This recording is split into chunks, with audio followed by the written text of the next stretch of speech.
Guys, let's be honest. If you've already clicked on this video, chances are you have suspicions that your relationship is toxic. Now, maybe you're in the early stages and you're trying to figure out, is this toxic or am I just a bit crazy? Am I just being a bit difficult? Or you might have had years of toxicity in this relationship and you just need to hear it one more time that you are in a toxic relationship. I'm Sadia Khan and I've coached thousands of clients. And one of the things I find myself being most skilled at is being able to identify and remove attachments from toxic relationships. So what I'm going to do today is highlight some of the 5 signs that your relationship is probably too toxic to repair and it might be time to let go. Now, the first sign that you are in a toxic relationship is either with you or your partner, there is a lack of trust. Now, lack of trust sometimes predates the relationship. And what I mean by this is, myself included, I had a lack of trust before I met my husband, and I went into the relationship with suspicion and jealousy and wondering if and when he might, mess up or he might do something. So lack of trust can predate your partner. It can be before your partner, particularly if they've had any bad experiences, if they come from a single parent home, something's broken in their environment, and as a result, they have a lack of trust towards people. So sometimes you might have a lack of trust in your relationship, even though you're not doing anything wrong. But here's how you turn that toxic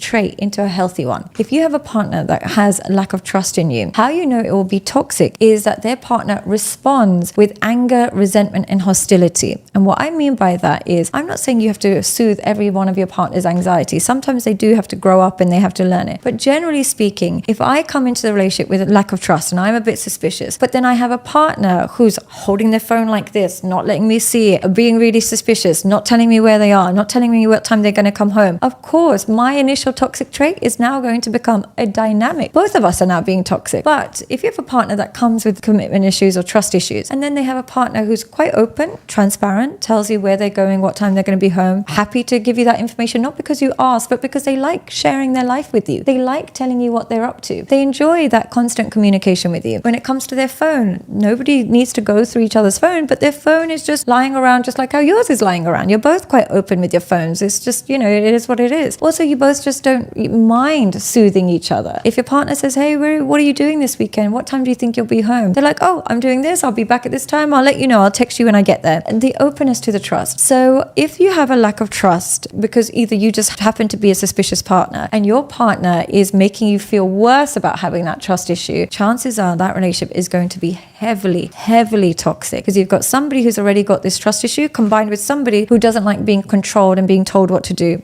Toxic ingredient. Next thing that leads to a toxic relationship is having really, really poor communication. And what poor communication means is either not communicating enough or over communicating your feelings. Both of those can be toxic. You need to find a middle ground. And what I mean by that is there'll be some people that will just suppress what they're thinking and feeling with their partner. They want commitment, but they won't say it. They want to spend more time together, but they won't say it. They want more intimacy, more physical intimacy. They won't say it. They feel disrespected by their partner. They won't say it. So they don't communicate their needs, but they hold grudges internally. So internally, they start to hate their partner. They start to hold grudges. They start to build barriers against the intimacy towards them. They don't trust their partner anymore. They're passive aggressive, all because they simply did not express what they wanted or needed in that relationship. So I'll have a client not so long ago, and she was in this relationship with this man where clearly he's not as committed as she is. She really madly in love with him, wants a relationship. He is not very clear. Instead of communicating it to him and saying, look, I really want a committed relationship. I really think I'm falling in love with you. If you don't want this, no problem. But I just need to know so I can manage my feelings. She was like, no, I'm never going to say that to him. No, I don't care what you have to say. I'm not going to tell him that. So what then ends up happening? Starts resenting him, starts cheating on him, starts speaking to other men, starts sleeping with other men. All because if she had just communicated with him and told him, this is what I need, then she'll know either he wants it or he doesn't. But then I can do what I want in my life. Instead, you're kind of still attached to him, still love him. You're using other men to make yourself feel less jealous. It's all just one big mess. Okay? So poor communication is one. Or I'll have clients where their wife might have gained a lot of weight or their husband's gained a lot of weight. They're no longer physically attracted to them. Instead of saying it to them so that we can stay attracted to each other, they avoid that conversation. The problem is, if you're a poor communicator, you're going to attract somebody who can't handle communication. You're going to attract somebody who's too sensitive anyway. So you're going to suppress yourself, and you're probably going to have a partner that gets overreactive when you give them feedback, and then you end up together, but you're not voicing what you're thinking and feeling. So that's poor communication, when you don't communicate enough. The opposite end is when you over communicate your feelings and emotions to the point where the relationship gets draining. And what I mean by this is, every emotion you feel, instead of calming yourself down, you exaggerate it and you splurt it out and you get disrespectful. That is also a form of poor communication. So some people, when they feel hurt and hard done by, what they will do is have all this anger and hostility, be absolutely furious with their partner, don't have a conversation, but just have a screaming match. They'll say, you did this and I can't believe this, and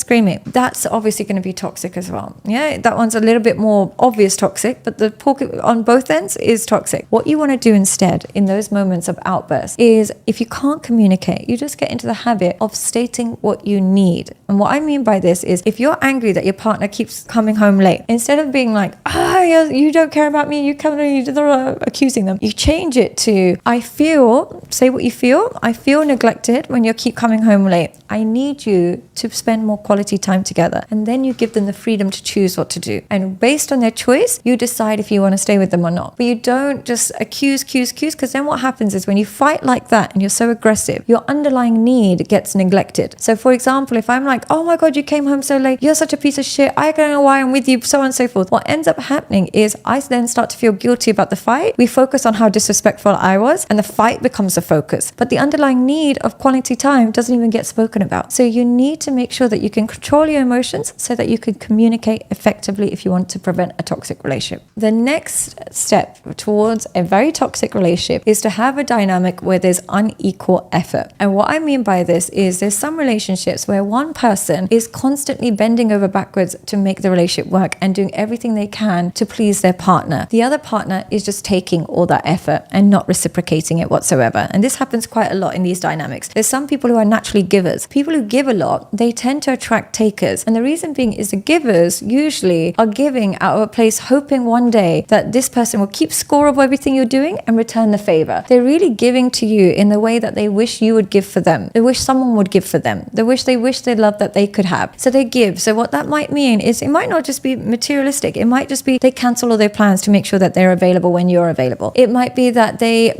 make you number one priority. They might move locations to be with you. They just put in so much more investment, and the other person just goes with the flow, just does what they want. If you come, you come. If you don't, you don't. There's an unequal balance. The reason why that's so toxic is, the person who gives the most ends up wanting the relationship to work, whereas the person who takes the most ends up wanting to leave. And you would think it's the other way around. You would think the person receiving all this love would be more motivated to stay. It's actually the other way around. Because you've given so much and they haven't returned that investment. Whenever we don't invest in something, we don't care if it works or doesn't work. So if I'm in a relationship with a man and I'm paying for everything and I'm looking after him and I'm solving all his problems and I'm moving to be with him and I'm giving up all my friends and family to focus on him, I do all of that for him, I am going to really want this relationship to work. But if he has not spent a penny on me, has not given up any friends or family for me, has not moved homes for me, has not done anything for me, if I stay, great. If I don't, no opportunity cost for him. It hasn't cost him anything if we break up. We break up tomorrow, nothing's changed. He hasn't lost anything. So whenever we have an unequal relationship, one person is going to always be toxic, because one person gets lazy and entitled and the other person gets resentful and gives more and more hoping, and they get more loyal because they are loyal to their investment. They want it to work out. So you get hyper loyalty from one person, disloyalty from the other. So you'll hear people saying, I gave him everything and he still cheated. I gave her everything and she still cheated. Because you didn't force them to make any sacrifices to be with you. You enabled them to just take it or leave it. It's like having a free meal. You don't really care to finish your plate because it was free. But if you spent a lot of money on this meal, chances are you're going to want to scrape it clean. So we are more invested in what we have to make sacrifices for and what we have to invest in. If you deprive somebody the opportunity of that because you keep giving, they will lose lose respect for you, and more so than anything, they'll end up replacing you. Now, another key factor in a toxic relationship is having no boundaries. Now, I find that the biggest cause of why people are in these unhappy relationships is because they usually have a partner who doesn't know where the boundaries start and where they stop. They have not taught their partner this. And what I mean by this is there might be women in relationships and they'll say, he's cheated on me 4 times. I found out many times he was going to an escort, and I found out that he was doing this, and I found out he was doing that. And I said, did you stay? And they're like, yep. So why would he stop? No reason to stop. You'd be like, oh my God, I never knew I could get a girl that would accept all this. This is great. Yes, she's going to drive me a bit crazy and she's going to be a bit annoying, but she still stays. So what's the problem? Similarly, I'll have men that say, she took all my money. I took her shopping. I bought her this. I bought her that. I paid for her mum's rent. I paid for her college fees. And then she still slept with another guy. And I was like, did you take her back? Yes.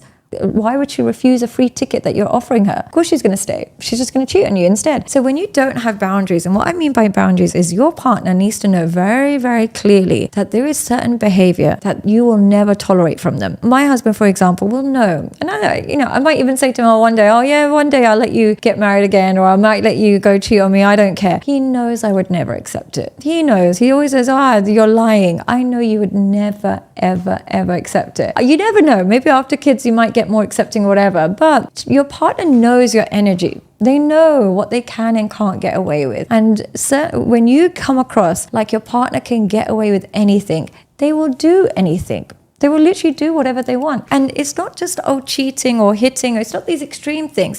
Let's say, for example, hitting happens in a relationship. You don't get to hitting on the first date. What happens is this person has poor boundaries with verbal abuse. They allow you to swear at them. They allow you to raise their voice. They allow you to intimidate them. Then you move on to hitting. Yeah, because you realize this person has no boundaries. Similarly, they don't cheat on you on the first date. They allow you to come home whenever you want, not check in, not spend time with them. They allow you to deny them intimacy. They allow so many behaviors that predicate the deal breakers because they have poor boundaries.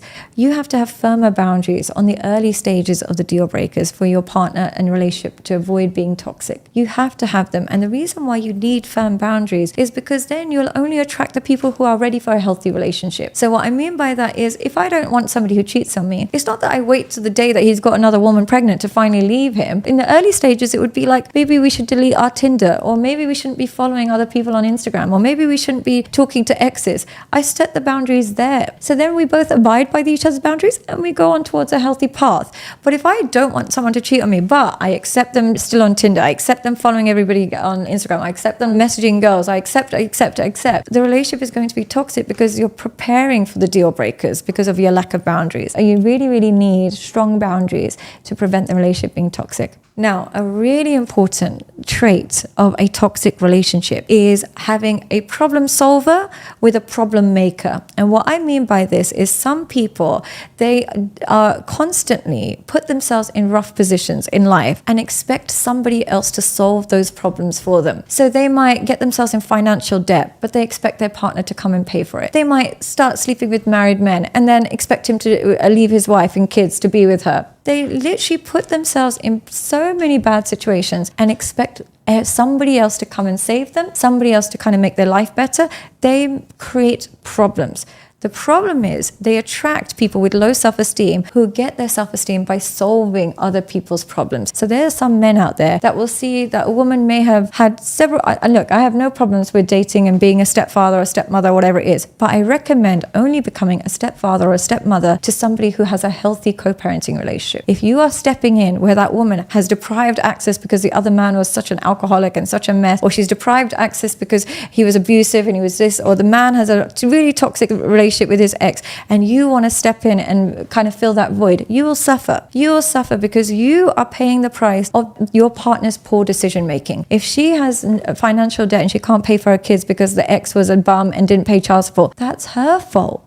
That's her fault. That's not saying you can't step in and you can't help her, but you recognize she has to have some problem-solving skills, otherwise she'll keep giving you problems. Similarly, if he's a man that, was terrible with his ex-wife, terrible with child support, terrible at keeping a relationship with his kids, and then you step in and think, I'm going to make a good father out of you. Wrong. He didn't solve his own problems. So if you are selecting people who are filled with problems, and a lot of women will do this where they select men who are addicts, a lot of men will do this when they select women who have terrible relationships with their ex-partners and co-parenting, etc. If you think I'm going to help him become less of an alcoholic, I'm just going to get him into rehab, or I'm going to help her, raise her kids and I'm going to step in, you are going to suffer because you are selecting somebody who doesn't like consequences for their decisions, doesn't like paying for the costs of their poor decision making. Instead, they like to outsource it and select somebody else. And you, with your low self-esteem, are just doing it so that thinking she's going to think I'm such a great helper and she's going to love me, or he's going to think that I helped him recover from his drug addiction. No, you are just their temporary solution. They are not problem solvers. They will create more problems in their life and expect more people to solve it and expect you to solve new problems and new problems and new problems. Until you can't solve any more problems,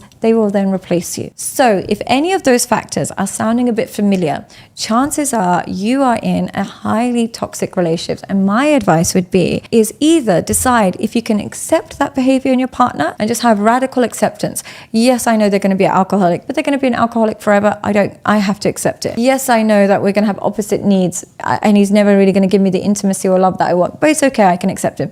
So you either accept the person for who they are if you're in a toxic relationship, or you realize you're just prolonging the breakup. The divorce and breakup is coming at some point. You're just too weak to let go right now. The better thing to do is to start preparing for a amicable breakup, because toxic relationships can leak into new relationships and you can carry that trauma with you in the next relationship and the next relationship and the next relationship if you don't resolve the concerns that you have in your current relationship, if you don't end on good terms, if you don't learn that this is both of your faults, both of you contribute to this toxic dynamic. Don't place the blame. Instead, either make it work through acceptance or accept your part to play in the toxicity, end on good, healthy terms so that you don't have to repeat this cycle in your future relationships. What do you guys think? Do you have anything to add on top of this conversation? Please leave your comment below. We would love to hear from you. Thank you for making it this far. If you like this video, you might want to share it with a like-minded friend. Thank you, and as always, stay blessed.